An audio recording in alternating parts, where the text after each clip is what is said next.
안녕하십니까. 스탁과 스토리 수다가 있는 수요일 김기수의 도지쿠타임 MTNW 김기수입니다. 인사드리겠습니다. 자, 지난주 토요일 날 탄핵안이 가결이 되었죠. 그죠? 사실 탄핵안의 가결, 부결은 주식시장의 방향성을 담보하지는 않습니다.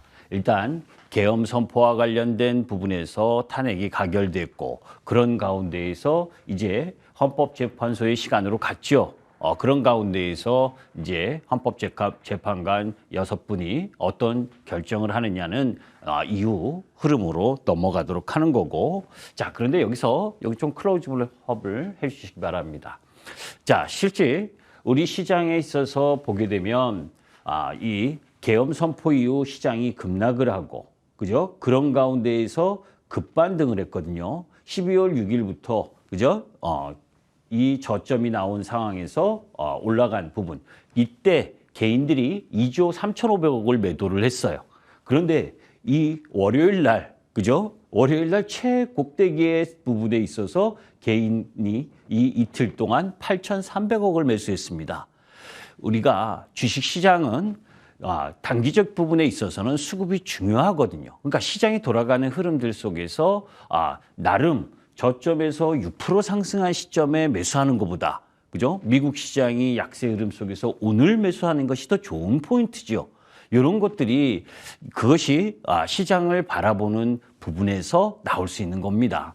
자, 코스닥도 마찬가지죠. 코스닥도 이 급락하고 급반등할 때는 개인들이 매도를 하고, 그죠? 반대로 오늘 월요일, 화요일 이 음봉이 나오는 타이밍에서는 매수를 들어가는 부분. 그러니까 공포가 심할 때는 매도를 하다가, 그죠? 조금 완화가 되니까 바로 사버리는 그런 우를 범한다는 거죠. 그러다가 오늘은 또 뭡니까? 코스피에서 개인들이 4,800억 정도를 매도를 했죠. 오랜만에 외국인들이 현물을 2,600억가량 매수를 하고, 그리고 선물을 3,300억가량 매수하는 시점에서요. 그죠? 그러니까 똑같은 시장 부분에 있어서 어느 시점에 진입을 하느냐에 따라서 본인의 운신의 폭이 결정된다는 걸 염두에 두고 종목을 접근하는 것도 필요로 하다라는 말씀을 드립니다. 자, 그런 가운데에서 지금 국회의 이 국회 증언법과 관련된 부분이 논란이 많죠. 이 개인정보와 영업비밀 보호를 이유로 서류 제출 등을 거부할 수 없다. 그죠? 기업이 이런 영업비밀까지도 보호받을 수 없다면, 그죠? 영업기밀이 유출될 수 있는 우려가 있잖아요. 이런 부분에 대한 이런 법안은 졸속 법안이지 않겠느냐라는 부분입니다. 이런 상황 속에서 한국에 주재하고 있는 외국 기업들도 나갈 수 있다는 우려, 이런 부분들도 염두에 두고 법을 제정을 해줬으면 좋겠습니다. 잠시 후에 본격적으로 돌직구 타임을 들어가도록 합니다.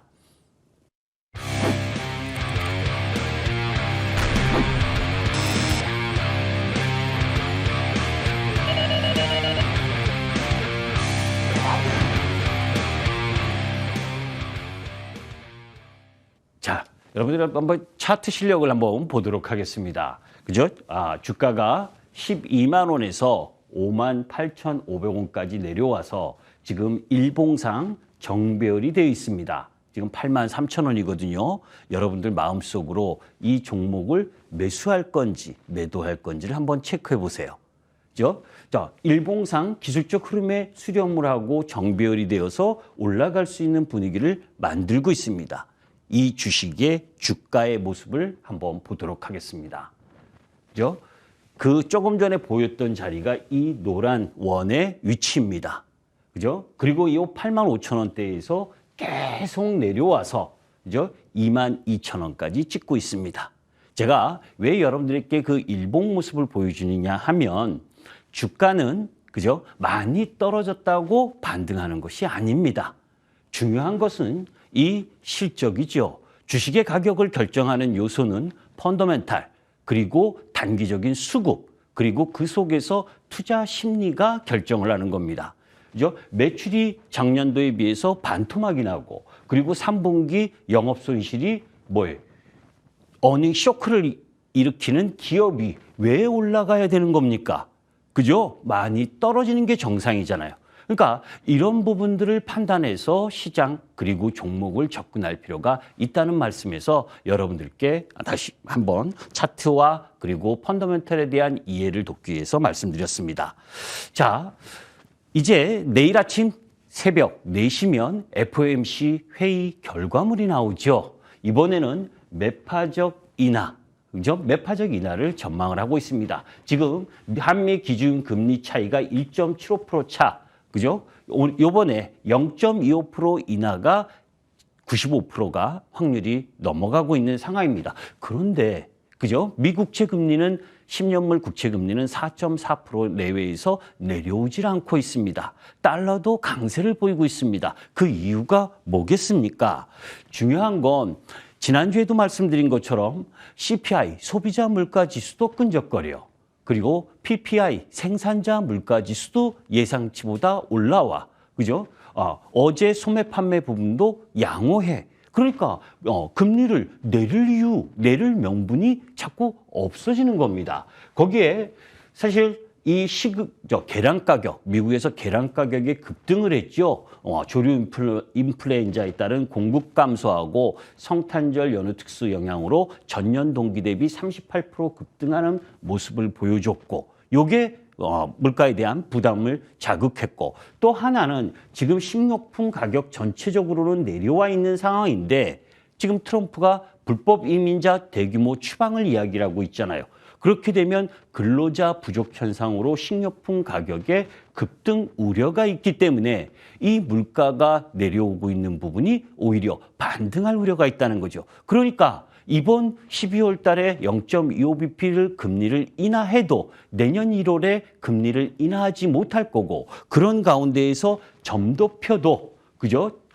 내년에 2025년 이 3.5% 내외의 흐름을 보여줄 거라고 보는데, 그거보다 위로 상향 조정할 가능성이 높다. 이 이야기는 뭐냐면 내년에, 그죠? 4번 정도 금리를 추가 인하할 가능성을 예상을 했었는데, 트럼프가 당선되면서 관세라든지 불법 이민자 추방이라든지 그 트럼프가 이야기하고 있는 내용들로 보면 금리가 쉽게 인플레이션이 쉽게 꺾이지 않을 것이라고 보고 있기 때문에 지금 내년에 금리를 2번 정도밖에 인하하지 못할 것 아니냐라는 우려가 있기 때문에 미 국채 금리도 쉽게 내려오지 않고 달러도 내려오지 않고 있는 겁니다. 그래서 지금 12월 달에는 0.25bp 인하하겠지만, 그죠? 내년 기대가 약화되는 부분, 요것이 미국 시장의 부담 요인이다라고 보시면 됩니다.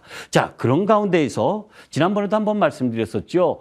미국 대선이 끝나고 나서 그죠? 트럼프가 당선돼서 트럼프가 취임하는 1월 20일 그 부분까지는 트럼프의 가장 핵심이라고 할 수 있는 부분이 상승을 한다. 그죠? 그게 뭡니까?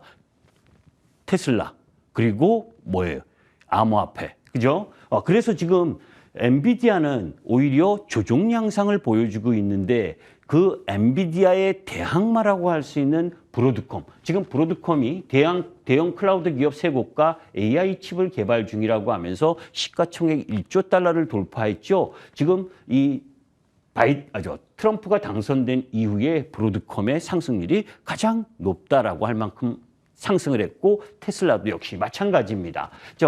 그리고 구글이 양자 컴퓨터 10세 트릴리언, 저는 솔직히 물리를 잘 모르기 때문에, 그죠? 궁극적으로 단 몇 분 만에 엄청나게 어려운 문제를 풀 수 있다는 이 양자 컴퓨터를 개발했다고 해서 구글이 상승하는 부분. 그런데 미국 시장이 다우지수는 9일째 하락을 했죠. 그죠? 1970년대 이후 처음 있는 일입니다. 그런데 너무 놀라지는 마세요. 유나이티드 헬스케어가, 그죠? 시가총액 비중이 높아서 하락한 영향이 큰 거지, 다우지수 구성 종목 전체가 하락한 부분이 아니기 때문에 너무 확대 해석할 필요는 없고, 다만 그런 가운데에서 러셀 2000이라든지 중소형 관련 쪽보다 미국의 빅테크 기업, 나스닥 쪽이 더 강세를 보이고 있다라고 하는 부분은 요거는 눈여겨볼 필요가 있다라는 말씀을 드립니다. 트럼프 트레이드 유효 기간, 제가 이거 11월 20일 날 여러분들께 말씀드렸었던 내용, 핵심은 이겁니다. 지금 테슬라를 보유하고 계신 분들은 1월 1일 20일이 뭡니까? 취임식이니까 그 전에 차익 실현을 보이는 것이 바람직하다라는 부분의 흐름을 이야기한 거고, 자, 그런 가운데에서 월요일 날 중국이 그죠? 이 생산, 소비, 투자 지표를 발표를 했는데 산업 생산은 예상치에 부합하는 정도로 나왔습니다.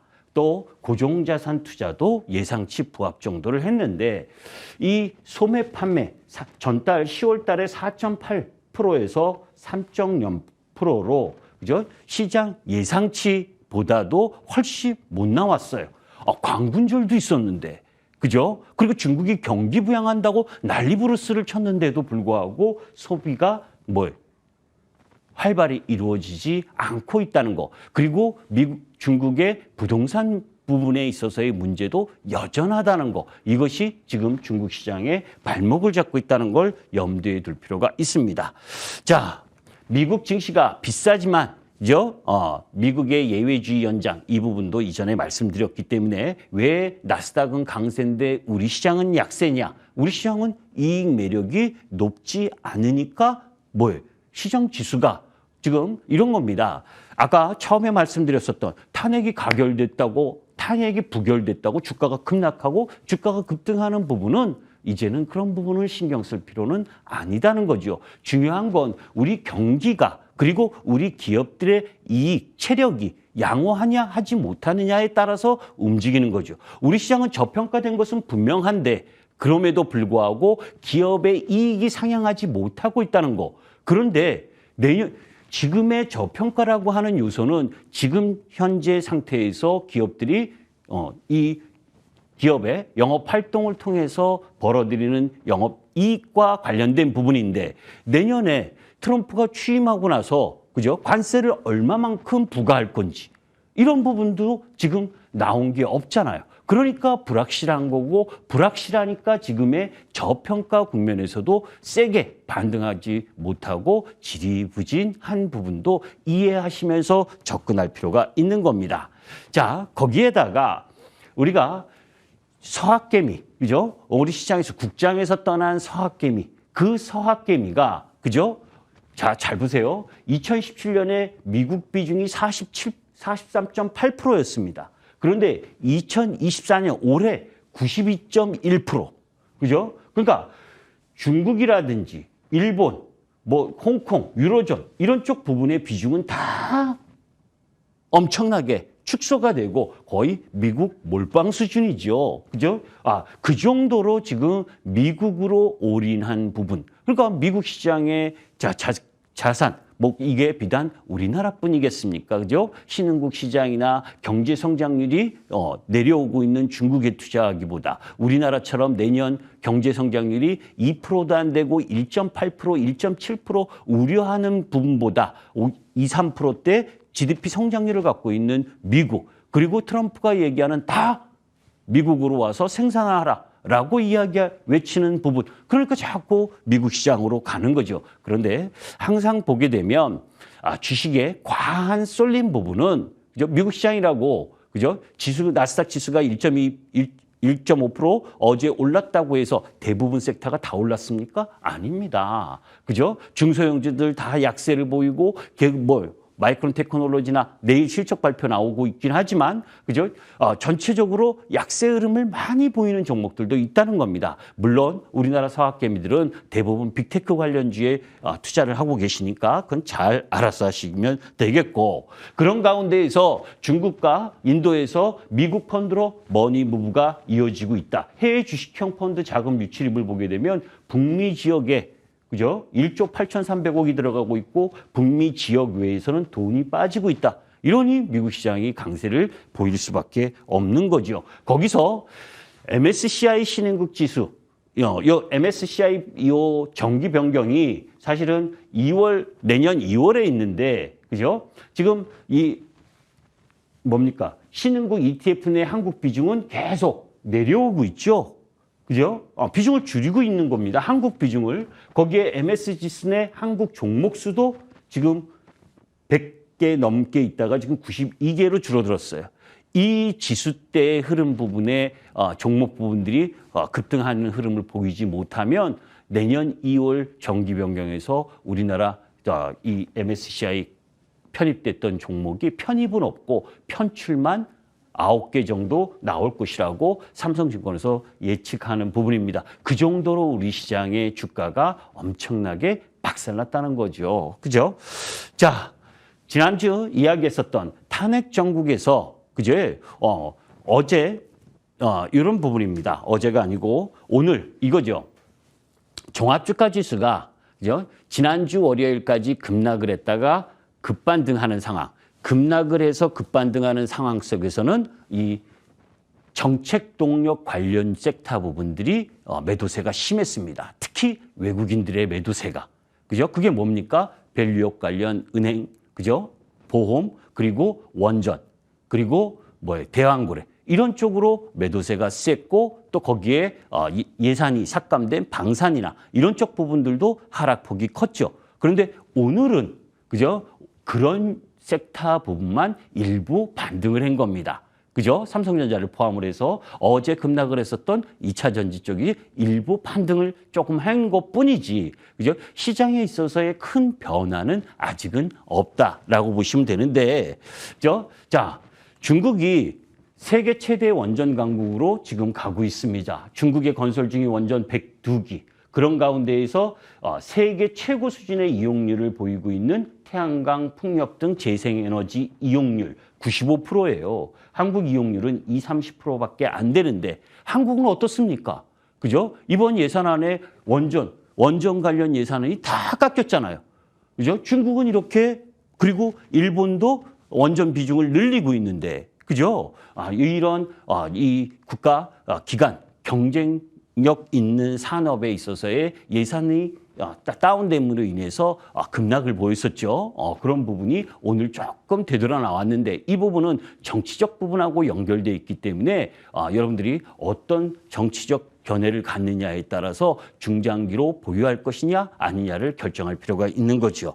자, 그런 가운데에서 북핵 방어 체계 그 부분의 예산도 삭감됐습니다. 한국형 삼축체계는 여러분들이 알고 계실 거죠. 그죠? 북한의 핵미사일 기지를 선제 타격하는 킬체인과 미사일 공격을 요하는 한국형 미사일 방어체계 그리고 북한의 핵 사용 시 즉각적으로 투입되는 대량 응징 보복 관련 부분 이렇게 세 부분으로 나뉘는데 열렬히 설명드리기도 많죠. 대부분 다 삭감됐다. 그죠? 이런 부분들도, 그죠? 부담, 안보에도 부담이지만, 방산 섹터, 그 연관돼서 한국 항공우주라든지, 그리고 LIG 넥스원이라든지, 그리고 풍산이라든지, 이런 쪽 라인 부분들이 일부 이 영업에 있어서, 영업 이익에 있어서 부담이 될 수 있다라고 하는 부분도 염두에 둘 필요가 있습니다. 다만 이러한 우려까지를 반영해서 방산 섹터들이 많이 내려왔다는 것도 염두에 둘 필요가 있고, 자, 거기에 100억 원이 영원, 그죠? 지금 이 출연연, 그죠? 그러니까 이 과학기술 분야 정부 출연 연구기관의 이 예산, 증액 요청 부분도 다 제로. 그죠? 전기료는 올랐는데 이 사실 이쪽 부분도 양성자 가속기라든지 그 연구용 원자로 이런 거 운영하고 하는 부분들 이게 기관들이 많잖아요. 그죠? 이런 예산들도 다 삭감이 됐습니다. 그죠? 빵원으로. 그러면 어떻게 연구를 할 겁니까? 그죠? 자, 그런 가운데에서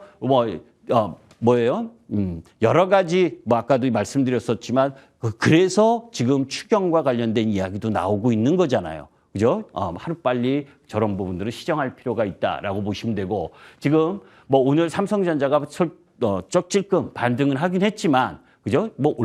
크게 올라갈 모습은 아니잖아요. 그죠? 자사주 매입 때문에 하방만 받치고 있는 중이지. 그런 가운데 이 평인, 용인 아파트 값도 급락을 했다. 왜? 반도체 클러스터 연기가 되었기 때문에 그 후폭풍이 진행되고 있는 거죠. 그만큼 그런 부분에 있어서 이런 이 클러스터 이 산업단지를 만들지 못하는 요인 중에 또 하나가 계속 이야기하고 있는 송전선로 지연 사태. 그죠? 이 장기화 우려 이 부분이 그죠? 뭐 전력 공급 이거 제대로 해야 될 거 아닙니까? 그죠? 그것뿐만이 아니죠. 그죠? 고준위 방사능법이라든지 이거 국회에서 통과되지 못하는 부분 때문에 계속 이 관련 섹터 부분들이 어려움에 처했다는 것도 아실 필요가 있고. 자, 뭐니 해도 어제 그죠? 뭐 쑥대밭 됐죠. 우리나라 2차 전지 쪽이 오늘 찔끔 반등을 했지만 IRA 보조금 폐지와 관련돼서 배터리 소재에 관세를 부과하겠다. 그죠? 미국 트럼프 정권 인수팀이 내부 문건서 확인했다라고 하면서 로이터가 이 보도를 했는데 사실 전체적으로 보게 되면 인수팀이 이 전 세계 모든 배터리 소재에 관세를 부과함으로써 미국 내 생산을 장려하고 이후에 동맹국들과는 개별적인 협상을 통해서 예외를 부여하는 방안. 그러니까 표면적으로는 사실 전기차 그죠? 관련 지원금 축소하고 충전소 75억 달러 짓기로 했던 거 다른 쪽으로 예산을 바꾸고 이렇게 되면 전기차가 덜 팔릴 수 있다는 우려. 그런 가운데에서 관세 부과에 대한 비용 증가. 그죠? 그러니까 국내 소재 기업이 미국으로 수출하는 데 있어서 비용이 증가할 수밖에 없고 또 미국 내 공장을 갖고 있는 배터리 기업들이 국내의 소재를 수입하는 데 있어서 또 비용이 증가하는 이런 우려가 작동하면서 어제 벌떼같이 하락을 했죠. 그죠? 그런데 사실 이번에 처음 나온 얘기가 아니고 이미 나왔던 얘기인데 원체 시장의 투자 심리가 약하다 보니까 많이 내려왔습니다. 물론 저는 아직 2차 전지 쪽 라인 부분을 매수해야 된다라고 보지는 않습니다. 그러나 왜냐하면 시장 전반에 약한 분위기까지 지금 놓여져 있으니까. 그죠? 그러나 이런 뉴스가 진행하면서 기관들이 그죠? 두드려 패는 이런 좀 비상식적인 흐름 부분은 시장의 개인 투자가를 떠나게 하는 요인들이죠. 다만 싸다고 매수를 더 추가하는 건 자제하시고 그죠? 트럼프 취임 이후 부분까지는 조금 더 기다릴 필요가 있다라고 보시면 됩니다. 자, 거기다가 이제 원달러 상승 국면이죠. 지금 우리 원화가 1,435원대 참 놓여져 있잖아요. 이 원달러 변화에 따른 영업이익 흐름 이걸 염두에 둘 필요가 있는데 사실 이 원화 약세의 국면에 있어서는 기계라든지 조선이라든지 그리고 자동차 이런 쪽 부분이 오히려 수혜를 2010년 이후 받은 부분입니다. 그러니까 이런 섹터 부분들을 염두에 두고 접근할 필요가 있다. 이 환율의 변화도 여러분들이 체크하면서 결정을 해야 됩니다. 자, 그런 가운데에서 FTSE 지수 정기 변경 리밸런싱이 있죠. 12월 20일 금요일 날 여기 종목 추천의 성격이 아닙니다. 중형주에서는 HD 현대 마린솔루션하고 시프트협이 편입될 가능성이 높고 반대로 스몰캡 편출에 있어서는 HS 효성 이런 수급적인 부분들도 여러분들이 체크하실 필요가 있습니다. 자, 잠시 후에 이쪽 정도 나열을 했어요. 그런데 지금 여러분들이 방송을 들으시고 어떤 종목을 막 사야 되겠다. 이렇게 하면 뒷북입니다. 여러분들 잘 보시면 시장은 지금 하락 추세에 놓여져 있어서 박스권 흐름을 만드느냐 못 만드느냐의 위치에 있는 겁니다. 그럴 때는 본인이 그 종목의 시장의 수급도 중요하고 종목의 수급을 다 안배를 해서 결정을 하셔야 할 필요가 있는 거고 그런 가운데에서 추세를 추종하는 매매를 공략을 할 거냐 아니면 그냥 낙폭과대해서 잠시 반등하는 이 부분에 공략을 할 거냐 그거는 투자가의 성향에 따라서 틀리죠. 그죠? 그런 부분과 관련해서 오늘 간단하게 여러분들에게 그 맥점을 이야기하도록 하겠습니다. 예, 감사합니다. 김기수였습니다.